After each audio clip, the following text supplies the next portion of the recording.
My name is Kelly Smith. I'm a product manager at Oracle, and one of the products that I work with is the Zero Data Loss Recovery Appliance. I'm going to talk today about some of the benefits of the Zero Data Loss Recovery Appliance and do some comparisons to what was or what is traditional backup products. So I'll talk about some of the struggles with traditional products and how the recovery appliance is kind of approaching those differently to solve some of the struggles that customers experience on a regular basis.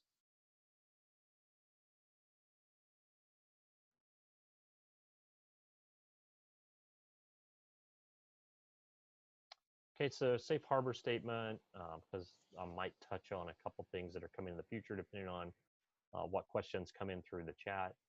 So this safe harbor statement saying that anything that you hear that's related to futures can't don't use that at your sole discretion of Oracle as far as delivery, and don't base your purchasing decisions on that. Okay, so let's look at traditional backup solutions for just a moment and talk about some of the struggles related to those, because they're not necessarily designed for database backups. So they're running on this kind of repeated schedule, and kind of focused toward how files would be protected, but databases have to be protected in kind of a different way. So if we start in the top left and talk about data loss exposure, traditional backup products run on a schedule, right? So a backup runs at a particular time, then it waits, and then another backup runs. So what happens is that time in between the backup runs, you actually have a gap in protection. And that's just something that we've kind of all had to deal with for a long time, because that was the traditional paradigm for backup and recovery products. Your schedule runs, you wait, schedule runs again. And during that little gap, we just all know that if something happens, that represents data loss. Also, the data being collected doesn't get validated very well. I mean, there's basic checksums on the data, but the data itself, the idea that you can actually do a restore from the data that you've collected is not done automatically. That process requires the end user to go off and do extra work to make sure that the data is valid and recoverable. So moving over to the next box, top right, the daily backup window. So, the schedule that runs on a repeated basis, as a backup and recovery user, product user, you're constantly having to make sure that the window that is specified for your backup and recovery, the backup fits in that. And that becomes a struggle as databases become larger and larger and larger. And the last thing you want to do is put more pressure on the production database to try to get the data to move across the network faster, because the database itself is servicing either internal or external customers, and a slowdown in that data does not bode well. So as the data gets larger and larger, we start to see people do what I refer to as unnatural things. They start to stretch out the amount of time between backups because they don't quite fit anymore. So your data loss exposure gets bigger. They introduce more incrementals instead of full backups. So now at recovery time, you actually have more data to process to actually get to a point in time that you can recover from. And all this is in the focus of how am I going to fit this amount of data into this backup window. And in most cases, the backup window, as the data gets larger, the backup window doesn't get larger. In a lot of cases, your backup window is getting smaller and smaller and smaller. So it really becomes a struggle to try to manage that daily backup window as the data grows. Bottom left, as I mentioned earlier, databases are kind of unique. It's not just files. The files that are being protected are interconnected, and you have to have the right versions of the files at the right state to know that you've got a database that can actually be recovered. So databases are kind of a unique animal to deal with when you're doing backup and recovery. You can't just look at them as a set of files because all these files are interconnected. And traditional backup products just look at databases as a set of files. Files come across from the file system that represent the database. And the protection state's a little bit fuzzy from there, right? The files have been protected, but do you actually have something that you can restore and get your database back?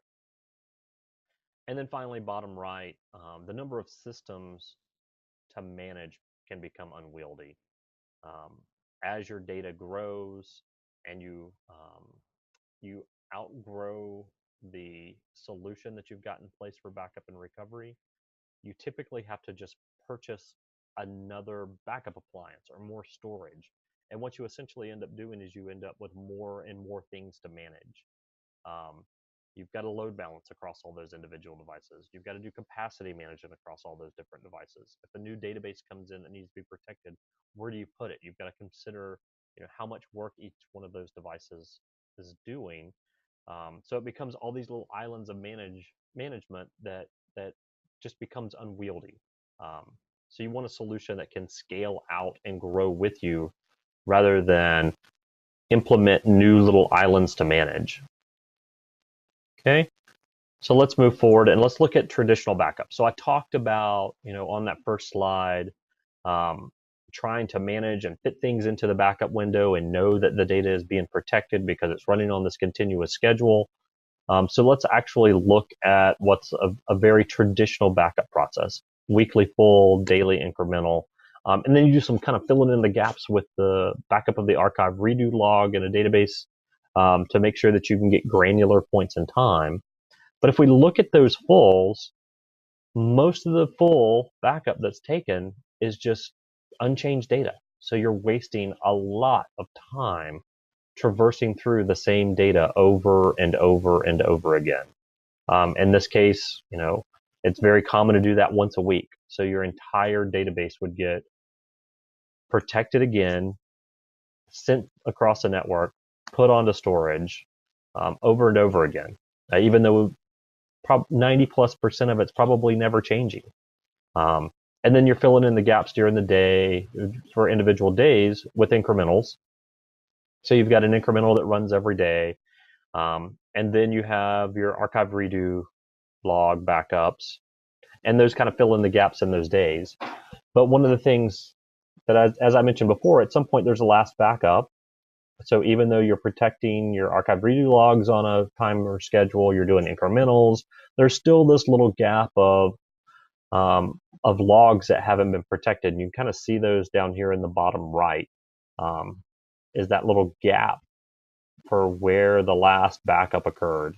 And those are unprotected transactions. And then after you protect all this data, to ensure that that it's actually a good database backup, you should be doing things like cross checks or periodic restores, just to ensure that the data you've captured can actually be restored. And you're having to recover a lot of data to do that, right? If you're going to do a test on Thursday of your backup, that means you have to restore Sunday's full, the incrementals for Monday, Tuesday, and Wednesday, Thursday, and then all the log files that are bringing up to the point in time. So you're also processing a lot of data, which wastes a lot of time at the time of recovery. So let's look at how the recovery appliance approaches this. So the recovery appliance does one-time full backup. From that point onward, it does a daily delta push from the database.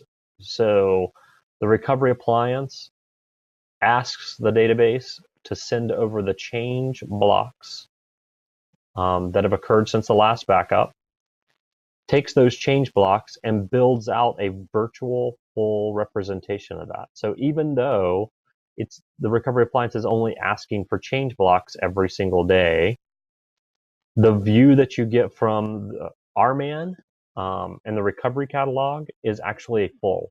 So the incrementals from each day are gathered up. The view is merged in with the previous full, and you actually see this virtual full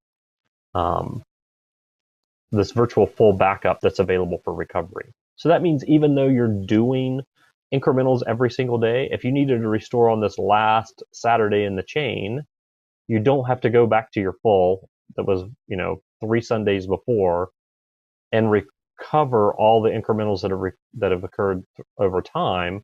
You go back to that last Saturday. That Saturday will actually appear as a virtual full to RMAN in the recovery catalog. So you simply just restore that backup, and you're good to go. That backup, some transaction logs if you want to move over just a little bit in time, but every single one of these incrementals now restores as a full. So there's not a lot of extra processing at recovery time. We're trying to save both space and time on the backup without compromising the ability to do a recovery. And then in the previous paradigm, we talk about this last incremental, right? At some point, you take a last backup, and then there are these trailing transactions that don't get protected. The recovery appliance actually integrates with data guard technology so that every single transaction that comes into the database, that transaction gets moved over to the recovery appliance, memory to memory transfer. And that's the part where zero data loss kicks in, right?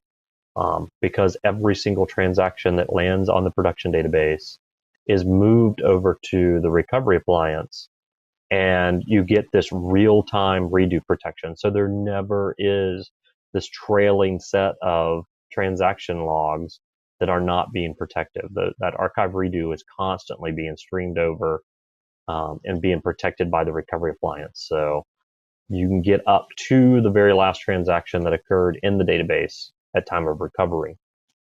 And to do that, you would simply, again, the whole database went down. You could go back to that last incremental backup, which is technically a full, restore that, and then restore this last set of transactions that have occurred since the very last transaction that occurred in the database.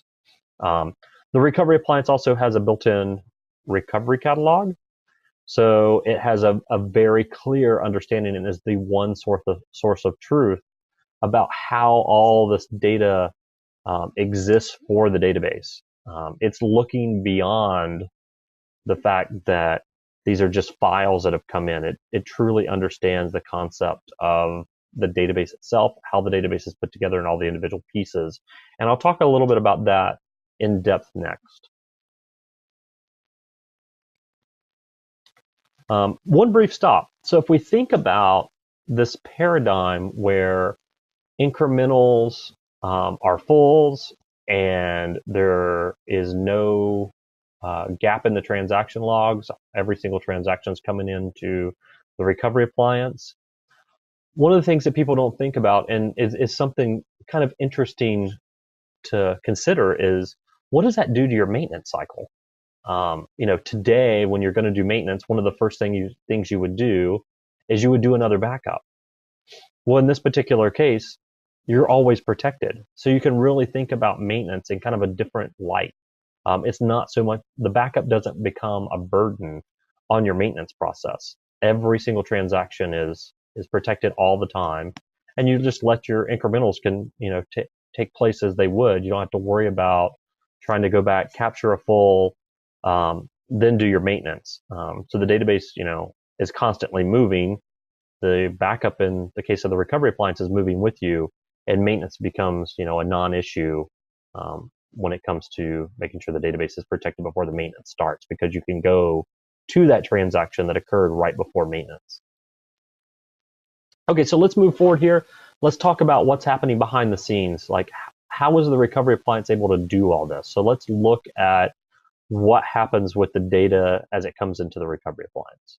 So we talked about the full backup. So there's day 0, the full backup. These are all the blocks that represent the database. Of course, in this particular case, we've got a very simple database that only has 5 blocks, but that's going to make it easy for us to kind of talk through this concept of how the data is protected. So there's day 0. Day 1 comes along. As I said, we're only protecting change blocks from the database. So the recovery appliance pulls the 2 change blocks that represent the changes for that day, and then creates a virtual full backup from those. So now the view from an RMAN perspective would be this new virtual full, and you could do a recovery based on that day 1 incremental, not have to recover anything else. So this continues onward. Day 2, some more blocks change. That gets incremented or included into this virtual pool concept. Day 3, same thing. Day 4, same thing. So now you see when you get down to day 4, there are actually blocks that aren't needed anymore, right? And you can't continue to add blocks forever and ever and ever. Storage is finite. So you have to start cleaning up after yourself. So if we think about this, on day 4, we've got some blocks that occurred on day 1 that aren't necessarily used anymore. They've been overwritten. Your retention policy kicks in, and it's time to kind of clean things up. So let's consider a 3-day recovery window. And the space pressure has come on because you run out of space at some point. So the recovery appliance is going to clean up after itself and start getting rid of blocks that just aren't necessary anymore. So this is the cleanup. So you'll start seeing these blocks disappearing out of the system. Now, if we think about that from a storage perspective, if you just start going into the storage where the backups live, and you start just removing random blocks, the physical layout will look something like this. So now these blocks have been cleaned up because they're not needed anymore based on your retention policy. But if you do that to physical storage, if you start just randomly deleting blocks out of physical storage, of course, fragmentation kicks in, right? And now to recover to day 4, down here at the bottom, you're gonna have a recovery that looks like this. It's going to restore the A block, the B block, C block, D block, E block. So essentially, you've got thrashing that's occurring in the storage subsystem because traditional backup products don't really know how the database is laid out. It's done some deduplication. It's done some block removal. And now you're in a situation where you've got to jump around and collect all these blocks to try to put the database back together for recovery. The recovery appliance, however, is smart enough behind the scenes to constantly optimize the storage.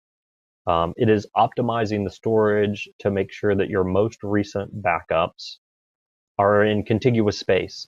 So instead of having to jump around and do a restore, all your blocks are together. The recovery appliance understands the layout of the database in storage and can align the blocks. So that the restore speed is essentially the same speed as backup. And that's something you also won't notice from traditional backup products. Traditional backup products tend to focus more on backup speed. How do you get the backup done the quickest? They never talk about restore. The recovery appliance essentially gives you the same performance for backup and restore, because we're doing things behind the scenes to make sure that the restore is optimized and you don't waste time in the most critical moments. When that database needs to be restored, that is a critical moment for you. And we don't want to waste time doing hydration, doing this jump around through storage, trying to find individual blocks that represent the files that need to be recovered, because the database to the recovery appliance is not files. It is a contiguous set of blocks that are constantly optimized to ensure that the restore performance is optimized as well. Something else that's interesting. So database encryption is also becoming more and more popular in the Oracle customer base, because ensuring that critical customer data is encrypted is very important to a lot of organizations. So the database itself being encrypted is important. And that database encryption causes storage problems for traditional backup products. How do they store data when they can't tell what's actually on the inside? The recovery appliance actually doesn't have that problem. The recovery appliance, even if the database is encrypted, when the data comes into the recovery appliance actually still knows how to put the logical blocks together. And that's because the individual blocks that make up the database have an address header on it that tells the recovery appliance how to organize the blocks in a logical way. So the recovery appliance can still tell the difference between block A, B, C, D, and E because of the little address block header that exists inside the Oracle database itself.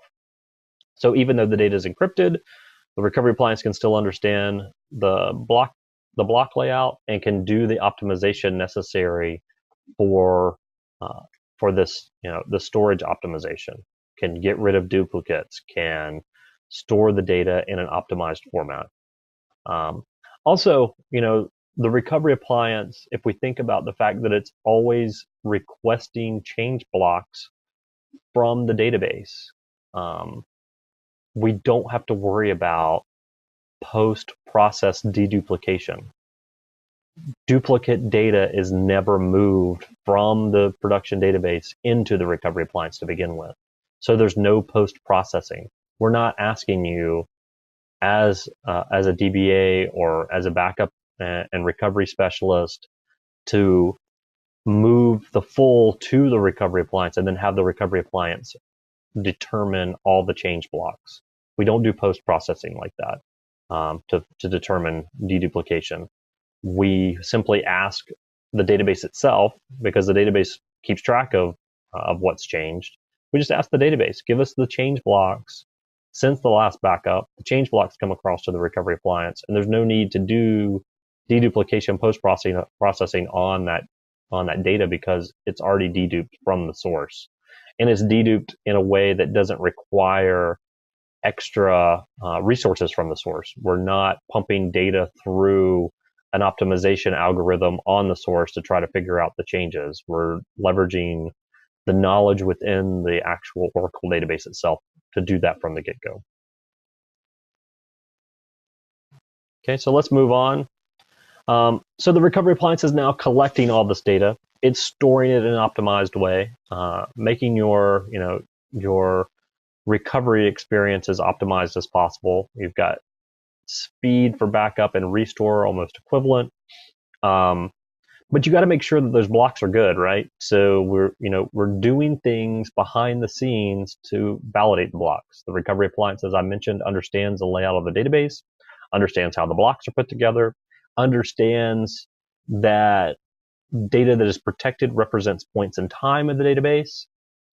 So we can actually do data validation behind the scenes. And that database validation is done all over the place. Of course, it's done at ingest time. When the data comes in from the database, the ingestion of the database is actually doing validation. That indexing that takes the incrementals and creates this new virtual full map, that indexing process is actually validating the data as well, because the recovery appliance can quickly understand if there are any gaps in the data that would render the data unable to make a full restore. If the recovery appliance is paired up with another recovery appliance, and we'll talk about this later when we get to architecture, if the data is moved for replication from one recovery appliance to another, the data, of course, is validated again because the ingest process on the other recovery appliance would actually do the validation, as well as the egress, the movement of the data out of the first recovery appliance would do validation. The optimization process, as the data is being optimized, I talked about us optimizing the data blocks so that you get really great restore performance. That optimization process is actually doing data validation. And then finally, as data settles over time, it's not going to need to be indexed anymore. It's not going to be replicated because that's already occurred. It's not going to need to be optimized because it's just old data. There's also a timer validation that occurs. So if the block hasn't been touched for a little while, the recovery appliance will go back and say, hey, this block hasn't been touched. We need to go and make sure that the block that's represented here and in this point in time represents something that's actually valid for restore. And then, of course, we don't want to wait for restore, but at the last moment when restore is being done, there's obviously a validation that occurs there to make sure that the data that's coming off the recovery appliance is actually going to be good data for restore on the Oracle database. Now, if at any point the recovery appliance determines that something's not quite right with the data, there's lots of places we can get the data from. Internal to the recovery appliance, there's actually a mirror. So the mirrored storage system that's on the inside, if a block is determined it's bad in one mirror, can retrieve data from the other mirror. I talked about replicas. So the recovery appliance and a lot of customer environments, they have a replica set up because they want to get data offsite, right? You don't want to leave data that's protected in your primary data center. You want to be able to replicate that data offsite. So there's a replica that exists. And in that case, the recovery appliance can retrieve blocks from its replica partner.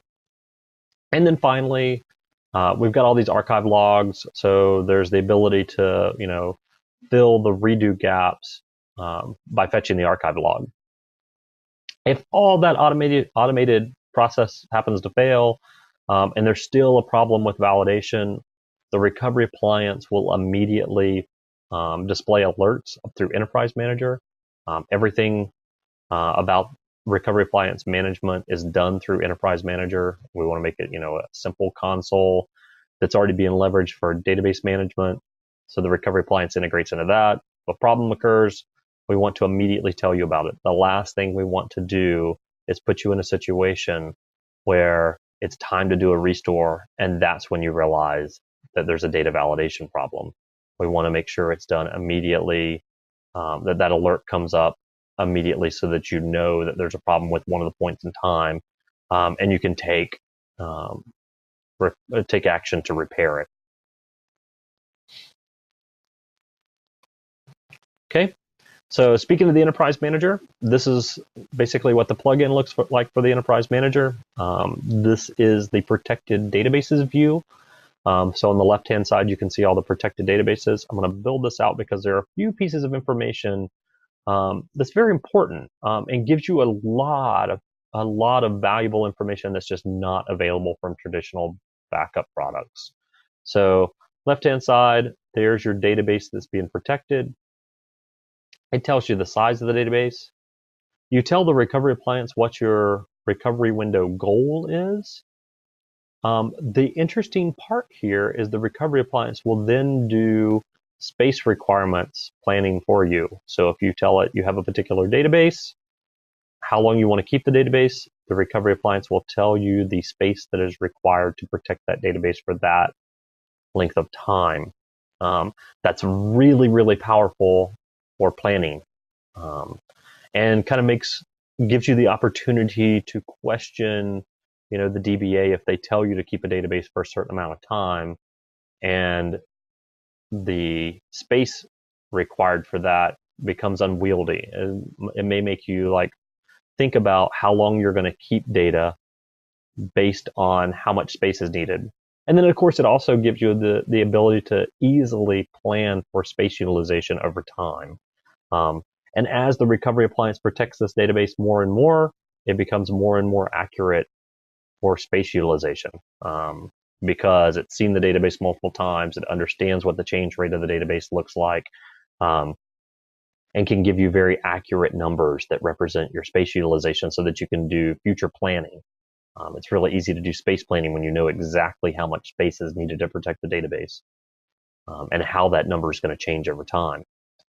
The recovery appliance can also, depending on how it's set up, there are two different ways to set it up. If you set it up to strictly adhere to your goals, that's fine. You can also let the recovery appliance manage space on its own, which means if you set a goal for 2 days and you have extra space, the recovery appliance will just use that space. So in this particular case, the recovery appliance actually has extra space. So it uses that extra space to give you a little bit larger recovery window. As space pressure comes on from other databases, it'll adjust back down to this 2-day goal. But if there's space around, you might as well use that space efficiently and store the databases accordingly. Moving over to the next, that gives you kind of a good overall view of how space utilization works with the recovery window. next, it's very important that data from the database comes into the recovery appliance, right? So let's say a DBA puts a database in maintenance mode, turns off the backups because they're going to do maintenance on the database, and they forget to turn the backups back on. The recovery appliance allows you to set a threshold to say, okay, if data hasn't been protected from that database in a certain amount of time, start displaying alerts. In this particular case, it's 24 hours. So if the database hasn't been protected in 24 hours, the recovery appliance will start to display errors to let you know that that database is not being protected. And you need to make sure that the protection for that database is enabled. We talked earlier about real-time redo shipping and how it gives you basically sub-second, each transaction coming into the database is protected.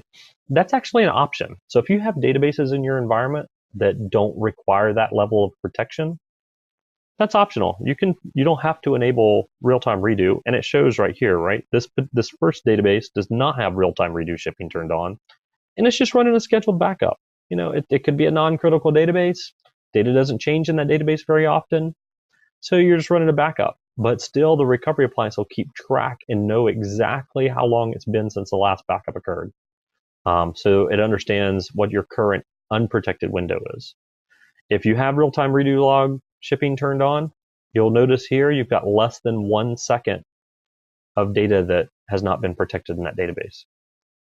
And then going farther across, it shows you copy to tape activities to make sure that that's occurred. And then if replication was enabled, there would be check marks in replication as well so that you know that data has gone off-site. And this is all good, right? It's all in the Enterprise Manager. You can see it. It's there for you real time. Refresh the data. You see real time data for the protected databases.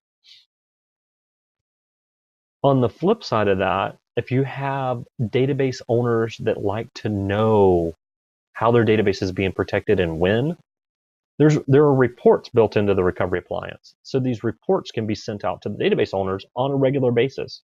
So now, instead of the database owners having to come to you and you having to go and figure out all this information when they're asking questions, you can simply have a report set up to email to them.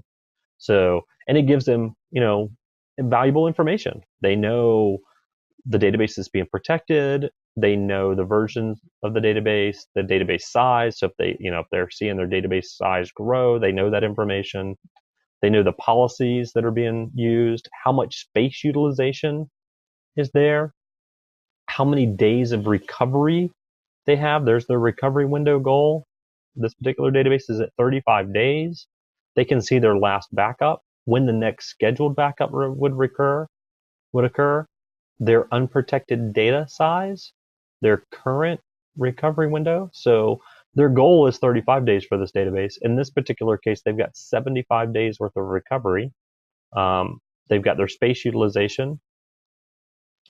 It also shows a dedupe ratio. So the dedupe ratio is basically how much data is being stored with the incrementals versus what that equivalent data would look like for the fulls that are actually available.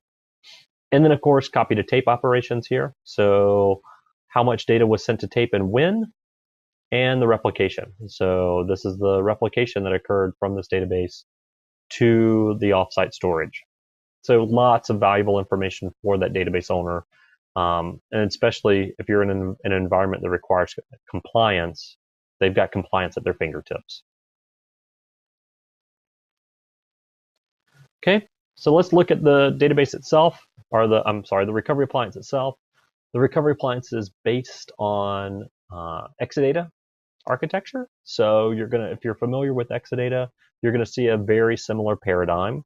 The base rack is 2 compute nodes, 3 storage servers, which gives you about 119 terabytes of usable storage, and 1.2 petabytes of virtual storage. And then we're basing that on a database with a 10% change rate.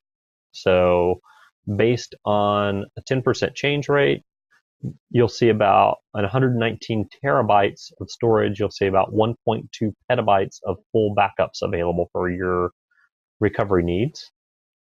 And this scales up. So we can scale up to half rack. And you can also stop in between. I'm just showing some points in time, or some points in storage, I guess I should say. So we've grown here from 3 storage servers to 6, or to 9 storage servers, so an additional 6. You can stop at any point along the way. You could have 3 storage servers, 4 storage servers, 5, 6, 7, 8. Doesn't matter. I'm just kind of showing some points in time. Each storage server can be added one at a time into an existing rack to be able to adjust your storage needs. So we've grown from 119 terabytes to 363. If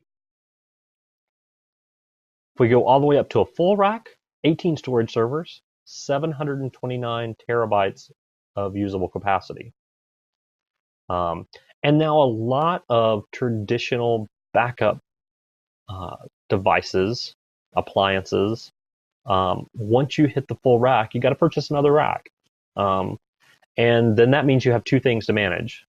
The recovery appliance actually has a scale out architecture so that you can interconnect recovery appliances together. That scales all the way out to 18 racks. So now you've got 36 compute nodes because there are 2 compute nodes in the top of every rack, 18 storage servers in every rack. 18 times 18 gives you 324, and now you've got 13 petabytes of usable storage. And that is all managed as one device. So even as you're interconnecting racks, you do not have something individually to manage. Those interconnected racks become one recovery appliance to manage. So you don't have to worry about load balancing, worry about capacity management. It's all interconnected, load balanced between the racks.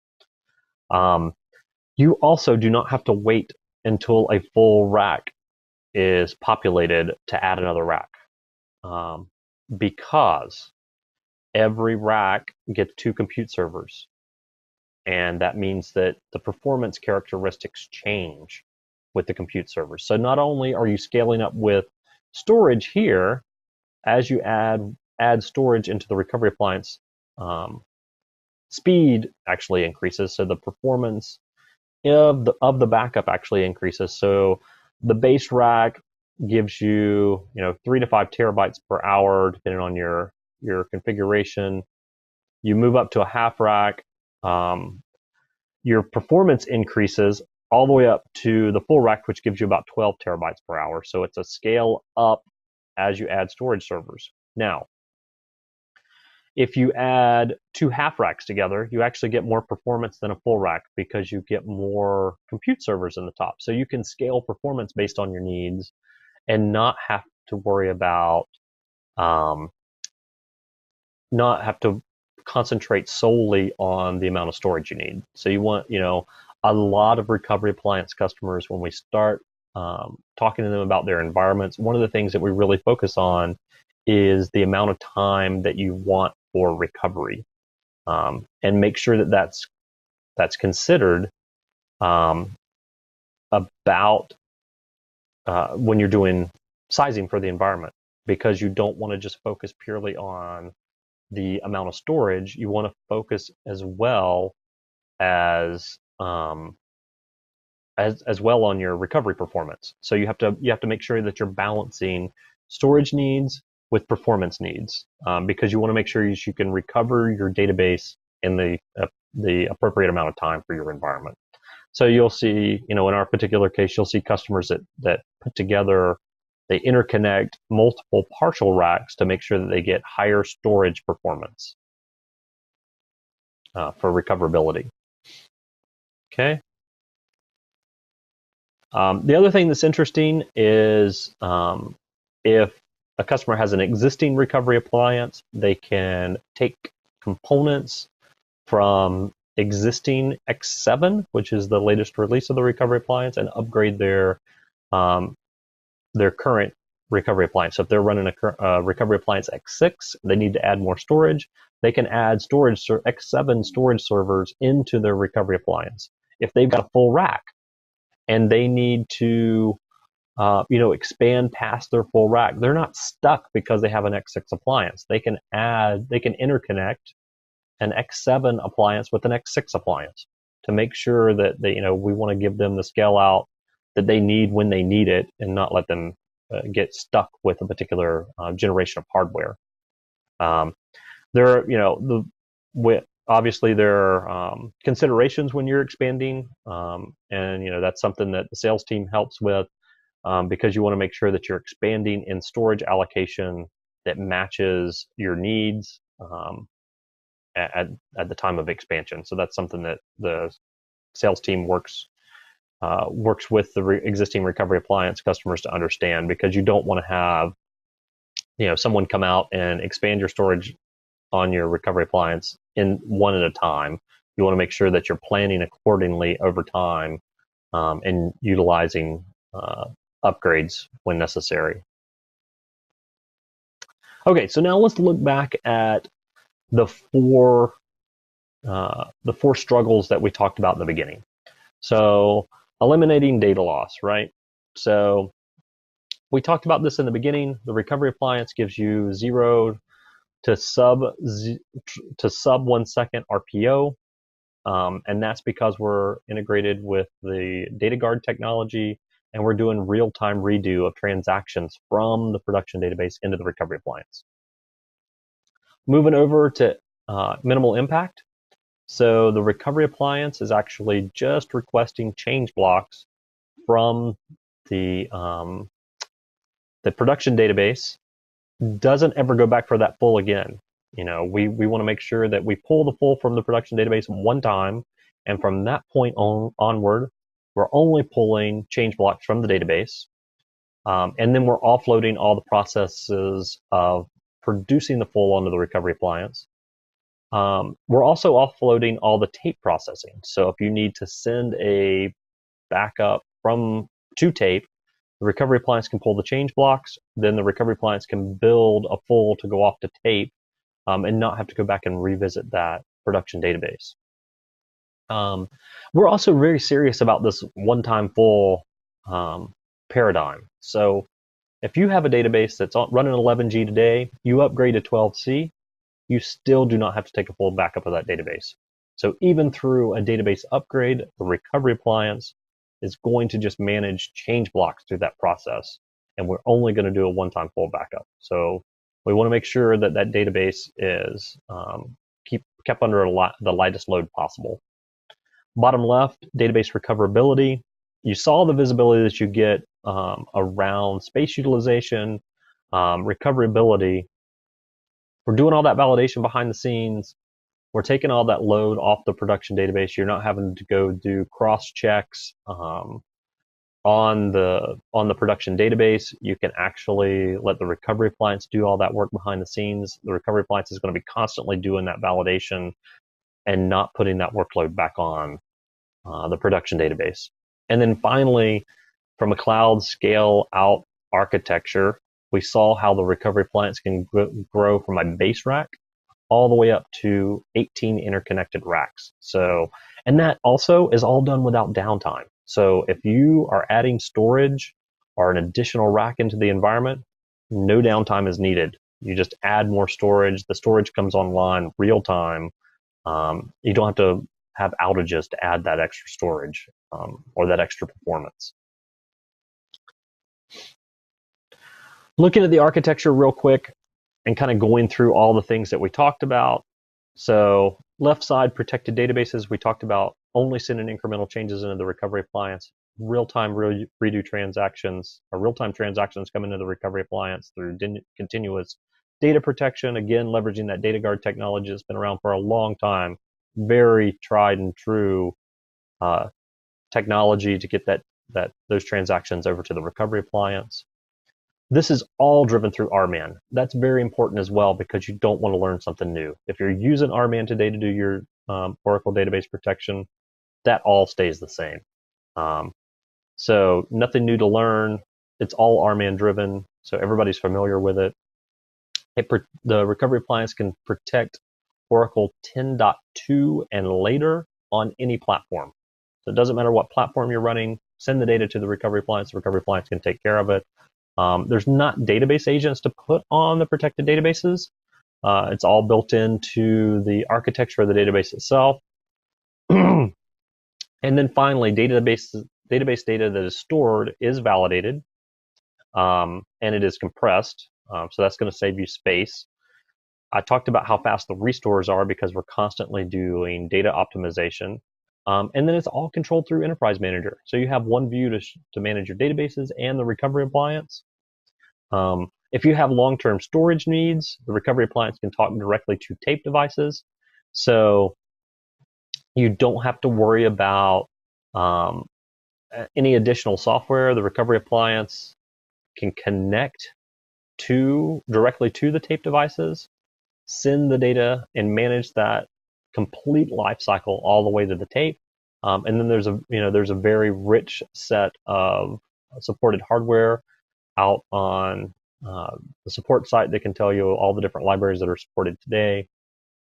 And if you don't want to use tape and you want to replicate using the recovery appliance to a remote site, that delta pull or that delta push of incremental changes flows over to the remote recovery appliance.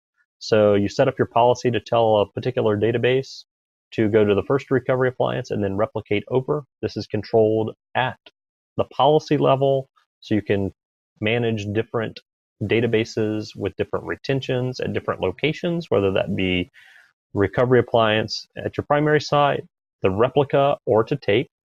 So it's a very flexible system. We're not setting up a recovery appliance to replicate all the data on one recovery appliance to another. It's all policy controlled, so that you can granularly manage databases. If you're running in a data guard configuration, this is the architecture that we recommend is putting a recovery appliance on each side. Let data guard do the replication. There's no need to replicate the data twice in between your two data centers. Let data guard do the replication. The recovery appliance will simply protect each local database, whether that be the primary or the standby.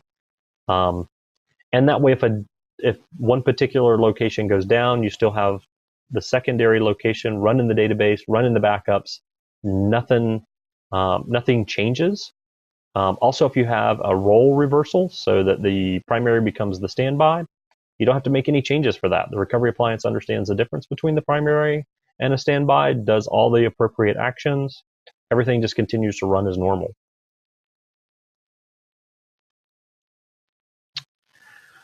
Okay, so if you are involved in the databases themselves, you probably have seen a database cleanup operation that looks like this, which says clean up the databases and all the backups that are associated with this. The people do this all the time in their test dev environments. We have actually seen customers who have made this mistake in their production environment. They think they're connected to test dev, they go to do a cleanup, boom, the database is gone and all the backups are gone. The recovery appliance, however, actually has this concept of separation of duty. So if the DBA issues that previous command, tells the recovery appliance to delete the backups, there's a policy setting to not allow that and to make sure that the backups adhere to the protection policy.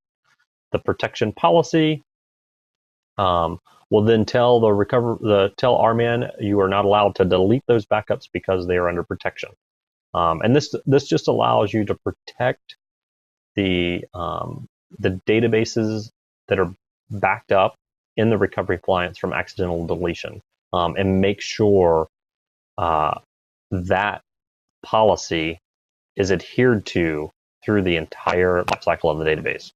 A lot of traditional backup products put too much control into the DBA's hands, and mistakes can be made. In this particular case, you got to think of it like the two-key operation, right? The DBA has to delete the database, and the recovery appliance administrator has to clean up the storage if they want the storage to be immediately cleaned up.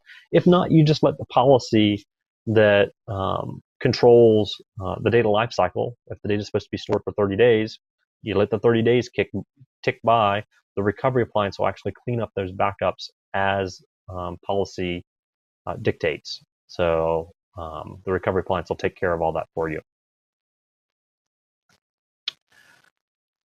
Now, finally, we've got some presentations from Open World. I'm going to go through those pretty quick because we've only got a few moments, only about 6 minutes left in our time window here. If you have questions, please make sure you post them to chat so that we can get them answered for you. But the last couple things I'm going to go through here real quick, and these are posted on the web. These are links, and you can find them on our website. We do presentations at Open World every year, and we have customers bring their stories. So what you're going to see here, these are not Oracle presentations. These are snippets of presentations that were presented by customers and their experience with the recovery appliance compared to the traditional methodologies that they were using previously. So the first customer we're going to talk about is the New York Stock Exchange. They use the recovery appliance quite extensively in their environment. Obviously, a lot of transactions are occurring in that environment, and there is no tolerance for any transactions to be lost. So this concept of real-time transaction protection is very important.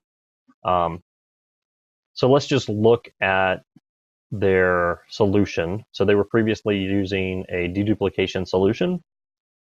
They moved to the recovery appliance. And you can kind of look at some of the interesting rates that they were seeing. So backup rates previously 7.26 gigabits per second. The backup rate for the recovery appliance is 11.84. Now these are all the fulls. So this is just the first full in the environment, how fast it backs up. Now, notice the size of the backup. The recovery appliance is much more efficient with space. So versus 12.64 terabytes being stored for our backup size, it's 8.5 terabytes stored on the recovery appliance. Backup time, 67 minutes. Backup time, 237 minutes. So we're talking, a considerable time difference to move that data across the network. And then from a restore perspective, it's 2x restore.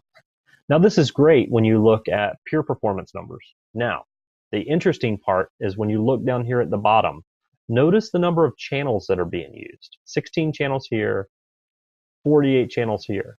So the recovery appliance is going twice as fast in some cases and using a third of the resources on the production database. So not only is it going much faster, it's using way fewer resources to do it. So the backup's 3 times as fast. The restore is twice as fast. That's for the first backup. And we're using a third of the number of resources. And again, these are not Oracle's numbers. These are numbers that are coming directly from the environment at the New York Stock Exchange. Now, we talked earlier about DataGuard. This is the configuration. So the New York Stock Exchange is running DataGuard. They've got a recovery appliance on each side. And notice that they're also shipping to tape for long-term retention. And in this particular environment, only one recovery appliance is shipping to tape. There's no need to have tape on both sides. If you're shipping it off-site, just let one of the recovery appliances handle the long-term retention and let DataGuard do the log shipping. Now, notice that once they got into incremental forever, so creating the virtual pools, only doing incrementals, they ended up with 80x faster effective backup rates over what they were using previously. And that's because they're never having to go back to that full. They're only doing incrementals forever. So huge improvements in the restore rates and even bigger improvements when we talk about how fast backups can come across because we're just simply not moving that much data. Next customer we'll touch on real quick is GE Aviation. Again, they compared the recovery appliance to their previous data domain implementation. And it's the same concept here, right? They were taking 24 hours to do database restores. With the recovery appliance, they got that down to less than 1 hour. cloning in their environment was taking days, and we're down to hours. The other problem that they had is they were running into problems with data integrity. So they would go through this process of these long restores or data cloning operations and then find out at the end that there was a problem with the data. So that means they wasted all that time. Where with the recovery appliance, they had a peace of mind going in and knowing that the data that they were actually going to recover was actually recoverable. And they don't have to go through all this process of integrity checks because the recovery appliance is doing it for them.